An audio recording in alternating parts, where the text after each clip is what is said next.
Իրանը հունիսի 7-ի երեկոյան հարվածներ է հասցրել Իսրայելին ապրիլի սկզբին հաստատված հրադադարից ի վեր առաջին անգամ։ Գրոհներն իրականացվել են ի պատասխան Իսրայելի կողմից Բեյրութի արվարձաններում իրանամետ Հզբոլահի թիրախների գնդակոծության։ Իսրայելը հայտարարել է, որ որսացել է Իրանից արձակված բոլոր հրթիռները։ Իսլամական հեղափոխության պահապանների կորպուսը նշել է, որ հաջորդ 7 օրվա ընթացքում հրեական պետությունը կբախվի շարունակական հարվածների։ ԻՀՊԿ-ն հայտարարել է, որ թիրախավորել է 2 ռազմաբազա։ Իսրայելը պատասխան հարվածներ է հասցրել։ Ըստ իրանական լրատվամիջոցների պայթյուններ են լսվել Սպահանում, Քարաջում, Թավրիզում եւ Թեհրանում։ Մայրաքաղաքի օդանավակայանի մերձակայքում օդային տարածքը փակվել է։ Նաեւ հաղորդվում է, որ Իսրայելը հարվածել է Իրանի հարավարևմտյան Բանդար Մահշահր քաղաքի նավթաքիմիական գործարաններից մեկին։ Իսրայելը նաեւ հայտարարել է Եմենից իր ուղղությամբ հրթիռի արձակման մասին, տուժածներ եւ ավերածություններ չկան։ Իրանի արտգործնախարար Աբբաս Արաղչին ստեղծված իրադրությունը քննարկել է Ֆրանսիայի, Մեծ Բրիտանիայի, Կատարի եւ Թուրքիայի իր գործընկերների եւ Պակիստանի բանակի հրամանատարի հետ։ Միևնույն ժամանակ ԱՄՆ նախագահ Դոնալդ Թրամփն Էքսիոսին հայտնել է, որ Իսրայելի վարչապետ Բենյամին Նեթանյահուին կխնդրի չպատասխանել հարվածներին, որպեսզի Իրանի հետ հնարավոր գործարքը չխափանվի։ Նրա խոսքով համաձայնությունը մոտ է։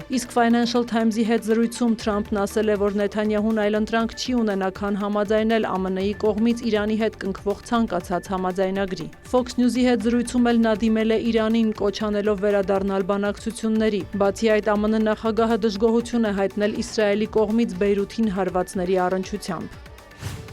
Լոնդոնում բանակցություններ են կայացել Մեծ Բրիտանիայի, Ֆրանսիայի, Գերմանիայի եւ Ուկրաինայի ղեկավարների միջև։ Կողմերը համատեղ հայտարարության մեջ 5 պայման են առաջադրել Ռուսաստանի հետ պատերազմում արդար եւ տևական խաղաղության հասնելու համար։ Նախ ռազմական գործողությունները պետք է անհապաղ դադարեցվեն։ Բանակցությունները պետք է մեկնարկեն հիմք ընդունելով ներկայիս շփման գիծը եւ միջազգային սահմանները չպետք է փոխվեն ուժով։ Հրադադարի ուժի մեջ մտնելուց հետո Ուկրաինան պետք է ունենա հզոր եւ իրավաբանորեն պարտավորեցնող անվտանգության երաշխիք։ Ռուսական ակտիվները պետք է սառեցված մնան մինչև Մոսկվան դադարեցնի պատերազմը եւ փոխհատուցում տրամադրի Կիևին պատերազմի պատճառած վնասների համար։ Եվ 5-րդ ցանկացած համաձայնագրում պետք է հաշվի առնվեն եվրոպական անվտանգության շահերը։ Բանակցությունների ընթացքում Քիր Սթարմերը, Էմանուել Մակրոնը եւ Ֆրիդրիխ Մերցը սատարել են հրադադարի հասնելու համար Վոլոդիմիր Զելենսկու եւ Վլադիմիր Պուտինի միջև ուղիղ բանակցությունների գաղափարը։ Նրանք նաեւ անսասան աջակցություն են հայտնել Ուկրաինային, նշել, որ Եվրոպան պետք է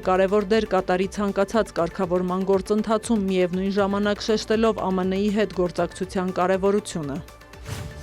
Չինաստանի նախագահ Սի Ցինփինը երկօրյա պետական այցով ժամանել է Հյուսիսային Կորեա այդ երկրի ղեկավար Կիմ Չեն Ընի հետ հանդիպման։ Սա նրա առաջին այցն է 2019 թվականից ի վեր։ Մեկնելուց առաջ Սի Ցինփինը հայտարարել է, որ այժմ երկու երկրների հարաբերությունները պատմական նոր ելակետում են գտնվում եւ ունեն զարգացման նոր հնարավորություններ։ Նրա խոսքով Չինաստանի եւ ԿԺԴՀ-ի նպատակն է խաղաղությունն ու կայունությունը տարածաշրջանում եւ աշխարհում։ Ֆիլիպիններում 7.8 մագնիտուդով երկրաշարժ է տեղի ունեցել, որի հետևանքով առնվազն 15 մարդ է զոհվել, գրեթե 130-ը վիրավորվել, փլուզվել են շենքեր, ցնցումները գրանցվել են Մինդանաո կղզու ափին։ Երկրաշարժին հաջորդել է 138 հետ ցնցում։ Ֆիլիպիններում, Ինդոնեզիայում եւ Ճապոնիայում ցունամիի վտանգ է հայտարարվել։ Սյուզաննա Չրաղյան, լուրեր։